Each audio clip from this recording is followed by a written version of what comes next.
റമദാനായിട്ട് നമ്മുടെ റസാത്ത റെസ്റ്റോറൻറ്റിലെ വീഡിയോസൊന്നും ഞാൻ ഇട്ടിട്ടില്ലല്ലോ എന്നിങ്ങനെ ആലോചിക്കായിരുന്നു കേട്ടോ. അപ്പോഴാണ് ഇന്ന് അവിടെ നിന്ന് നോമ്പറക്കാനുള്ളത് ഒരു ഇത് എനിക്ക് തോന്നിയത്. കണ്ട കുഞ്ഞാപ്പാക്കാൻ്റെ ചിരി, അതാണ് മെയിൻ. അപ്പോൾ അതാ ഇവർ നോമ്പറക്കാനുള്ള പുറപ്പാടിലാണ്. സാധനങ്ങളെല്ലാം സെറ്റ് ചെയ്ത് വെച്ചിട്ടുണ്ട്.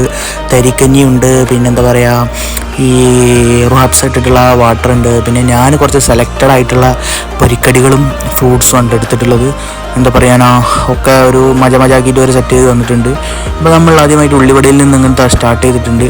പിന്നെ ബജികളും മറ്റു കാര്യങ്ങളൊക്കെ കഴിച്ചു. ഒന്നിനൊന്നിനും മെച്ചം അടിപൊളി സെറ്റ് സാധനം എന്ന് പറയാം. പിന്നെ തരിക്കഞ്ഞിൻ്റെ കാര്യം പറയണ്ടല്ലോ, ഒരു കിടിലൻ സാധനമായിരുന്നു കേട്ടോ തരിക്കഞ്ഞി. അത് നല്ല ഇഷ്ടപ്പെട്ടു. റോപ്സിനൊക്കെ ഇഷ്ടപ്പെട്ടത് ആ തരിക്കഞ്ഞിയാണ്. പിന്നെ നമ്മുടെ മുളക് ബജി സെറ്റ് സാധനം, ഒരു രക്ഷയില്ല. എന്താ പറയുക, ശരിക്കും ഒരു വിഷമം ഉണ്ടായത് ചട്നിയൊന്നും ഇല്ലാത്തതുകൊണ്ടാണ് കേട്ടോ. പിന്നെ നമ്മുടെ സ്ഥിരം ഒരു പൊറോട്ടയും ബീഫും കഴിച്ചിട്ട് അങ്ങ് ഈ പരിപാടി അങ്ങ് ക്ലോസ് ചെയ്ത് കേട്ടോ. അപ്പോൾ എല്ലാവർക്കും നന്ദി, നമസ്കാരം.